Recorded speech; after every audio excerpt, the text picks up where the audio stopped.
bergegas untuk bertemu sambil membawa gulali. Kaya harta miskin ilmu, tentulah merugi sama sekali. Shalom, saudaraku yang dikasihi Yesus, kita bertemu lagi dalam YouTube channel Hidup Karena Kasih Karunia Allah. Kiranya kita bertemu dalam sukacita, damai sejahtera, tetap semangat, menjaga kesehatan, dan memuliakan Tuhan. Amin. Saudara, mari kita mulai ibadah kita pada pagi ini, pagi yang cerah ini, dengan berdoa bersama-sama.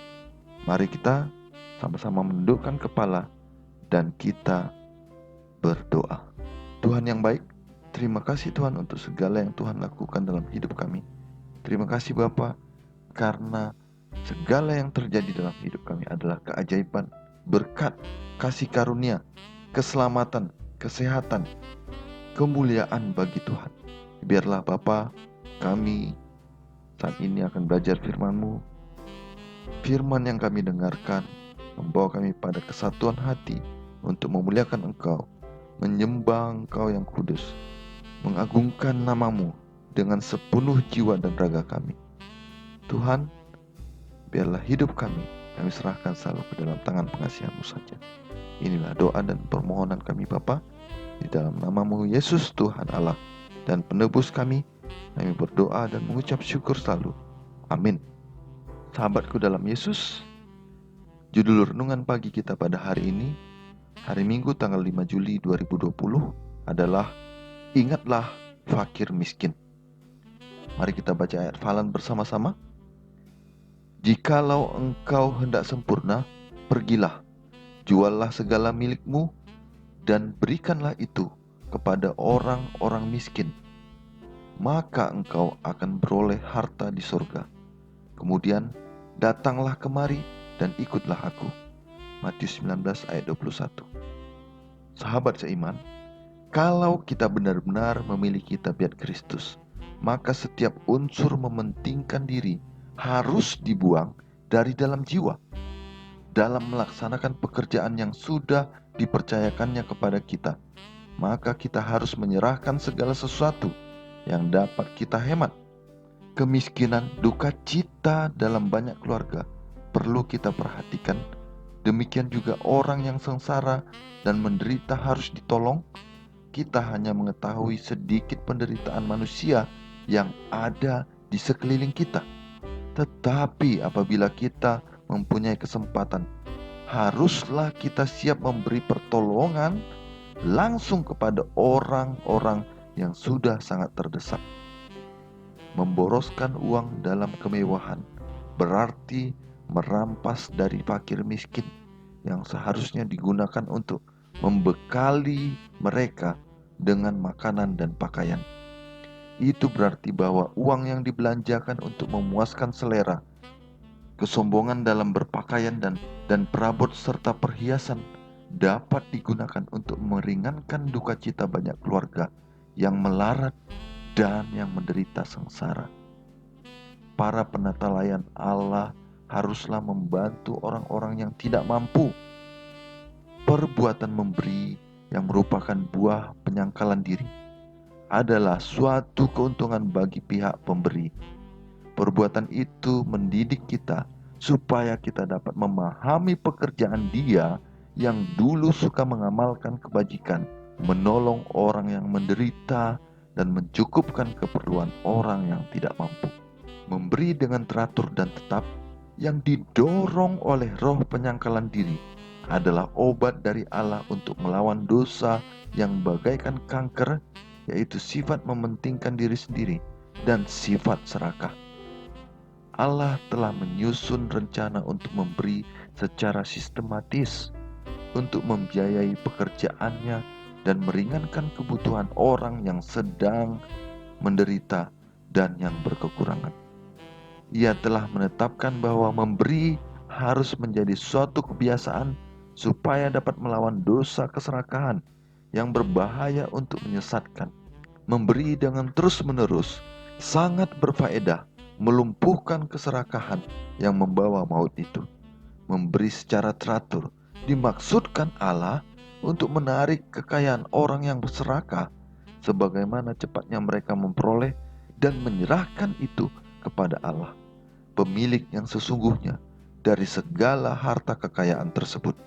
Pelaksanaan yang tepat dari rencana memberi dengan teratur sungguh melumpuhkan sifat serakah dan menguatkan sifat suka memberi dengan teratur. Kalau kekayaan semakin bertambah-tambah, walaupun menyebut dirinya beribadat, ia mengikatkan hatinya kepada kekayaan itu. Dan semakin besar kekayaan mereka, maka makin kecil jumlah pemberian mereka ke dalam perbendaharaan Tuhan. Demikian caranya kekayaan itu mengakibatkan orang menjadi kikir, dan demikianlah pula caranya penimbunan kekayaan memupuk sifat serakah. Sifat yang buruk ini menjadi kuat oleh karena dipupuk secara aktif. Allah mengetahui bahaya yang kita hadapi. Itulah sebabnya disediakan alat untuk melindungi kita dan mencegah supaya tidak binasa. Ia menuntut supaya kita giatkan memberi secara teratur. Dengan demikian, kebiasaan melakukan kebajikan dapat melawan daya pendorong kebiasaan untuk melakukan yang sebaliknya. Renungan pagi kita pada saat ini dikutip dari buku Seri Membina Keluarga, jilid 1, halaman 352 dan 353. Sahabat dalam Yesus, ayat hafalan kita pada pagi ini sangat kuat menyerang sifat egoisme manusia, di mana kata Yesus, bila engkau ingin sempurna, bila engkau ingin menjadi seperti Allah, maka juallah segala milikmu dan bagikan kepada orang miskin. Kemudian kita bisa mengikut Yesus untuk menjadi sempurna, yang artinya kita siap menderita sesakit apapun itu, dengan tanpa memiliki apapun dalam hidup kita. Kita harus menjalaninya hanya karena kemurahan Tuhan yang membentuk kita menjadi orang yang selamat, orang yang hidup dan sehat, orang yang selalu bekerja melayani sesama manusia dan seluruh makhluk dan alam semesta untuk kemuliaan Tuhan saja. Yang pasti seperti yang dikatakan tadi, bila kita benar-benar mementingkan diri, maka kita hanya menjadi orang yang merusak tatanan kerajaan kebenaran Tuhan. Ketika kita menghambur-hamburkan uang, ketika kita mencoba membanggakan, menunjukkan dengan kepongahan atau dengan gaya yang rendah hati, dalam tanda kutip pura-pura, dengan cara memiliki hal-hal yang megah, mewah, dan menarik, dengan cara yang lemah lembut, padahal maksudnya mau menyombongkan diri, kita dengan sengaja, dikatakan Tuhan, membawa penderitaan kepada orang-orang yang ada di sekitar kita. Penderitaan mereka, orang-orang miskin, orang-orang yang susah, adalah karena kemewahan yang kita miliki.